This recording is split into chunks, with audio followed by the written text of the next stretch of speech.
Perkenalkan, saya Novia Asfitasari dengan NIM 2130306057. Saya dari jurusan Psikologi Islam BP 21 dengan mata kuliah Sejarah Peradaban Islam yang diampu oleh Ibu Dr. Haji Yanti Mulia Raza SSMA.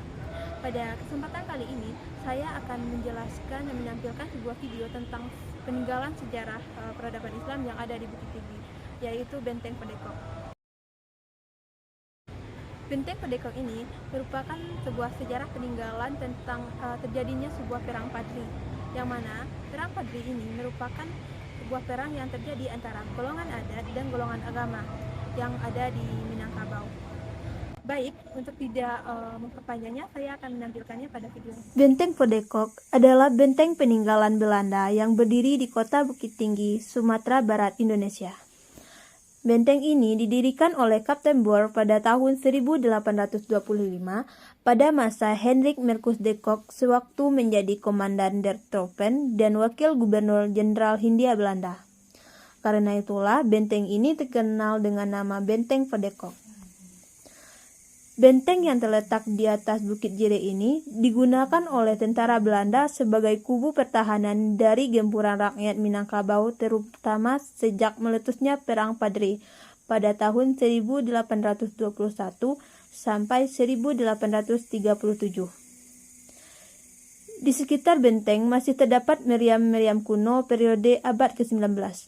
Pada tahun-tahun selanjutnya, di sekitar benteng ini tumbuh sebuah kota yang juga bernama Fort de Kock, kini Bukit Tinggi.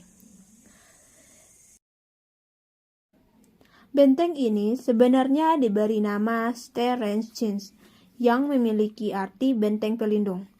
Pada tahun 1897, benteng Sterrenschins dibongkar dan dijual menurut bunyi Surat Gubernur Sumatera Barat tanggal 27 Februari 1897 dengan Besluit Residen Padang Darat tanggal 6 Maret 1897 nomor 1054 dan tanahnya diambil alih oleh pemerintah Belanda. Berikutnya, tahun 1888 Belanda menetapkan batas kota Bukit Tinggi Fort de Kock menurut Besluit Gubernur Jenderal tanggal 1 Desember 1988. Fort de Kock ini juga dibangun sebagai lambang bahwa kolonial Belanda telah berhasil menduduki daerah Sumatera Barat. Benteng tersebut merupakan tanda penjajahan perluasan kekuasaan Belanda terhadap wilayah Bukit Tinggi, Agam, dan Pasaman. Belanda memang cerdik untuk menduduki Sumatera Barat. Mereka memanfaatkan konflik intern saat itu, yaitu konflik yang terjadi antara kelompok adat dan kelompok agama. Bahkan Belanda itu sendiri ikut membantu kelompok adat guna menekan kelompok agama selama Perang Padri yang berlangsung pada 1821 hingga 1837. Perang Padri dilatar belakangi oleh kepulangan 3 orang haji dari Mekah, sekitar pada tahun 1803, yaitu Haji Miskin, Haji Sumanik, dan Haji Piobang, yang ingin memperbaiki syariat Islam yang belum sempurna dijalankan oleh masyarakat Minangkabau.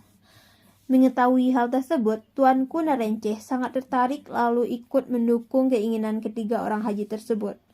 Kemudian ia meminta Tuanku Lintau untuk mengajak yang di-Pertuan Pagaruyung Sultan Arifin Meningsyah beserta kaum adat untuk meninggalkan beberapa kebiasaan yang bertentangan dengan ajaran agama Islam. Karena enggannya masyarakat adat untuk meninggalkan kebiasaan tersebut, sehingga memicu kaum Padri untuk menegakkan amar ma'ruf nahi mungkar. Berbagai cara telah ditempuh kaum Padri untuk mengajak masyarakat adat meninggalkan perbuatan maksiat dan mengikuti syariah Islam. Hingga akhirnya berkecamuklah perang pada tahun 1803.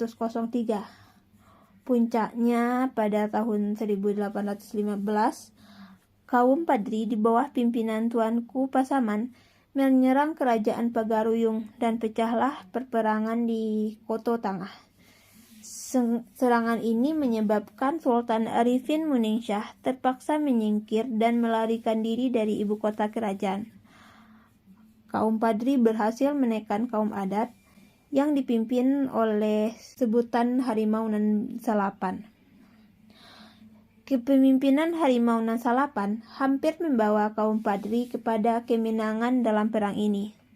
Dan ketika kaum adat mulai terdesak, ia meminta bantuan pada pemerintah Hindia Belanda pada tahun 1821. Pada tanggal 4 Maret 1822, pasukan Belanda di bawah pimpinan Letnan Kolonel Raffi berhasil memukul mundur kaum Padri keluar dari Pagaruyung. Kemudian Belanda membangun benteng pertahanan di Batu Sangkar dengan nama Fort van der Capellen. Pada 15 November 1825, pemerintah Hindia Belanda di saat bersamaan juga berperang di daerah Eropa dan Jawa atau Perang Diponegoro. Merasa kesulitan menundukkan kaum Padri yang waktu itu dipimpin oleh Tuanku Iman Bonjol, mereka kewalahan terhadap perang lain dan habisnya dana pemerintah Belanda berdamai dengan kaum Padri yang dikenal dengan Perjanjian Masang. Selama periode gencatan senjata, Tuanku Iman Bonjol mencoba memulihkan kekuatan dan juga mencoba merangkul kembali kaum adat.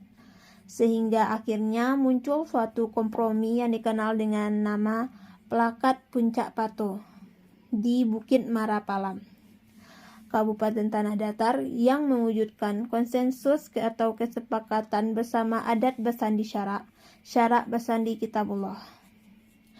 Kesepakatan bersama adat bersandi syarak bersandi Kitabullah ini bisa dikatakan sebuah kemenangan bagi kaum Padri.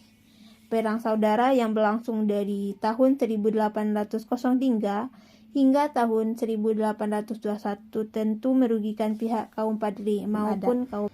Baik teman-teman, sekian video dari saya ucapkan terima kasih. Wassalamualaikum warahmatullahi wabarakatuh.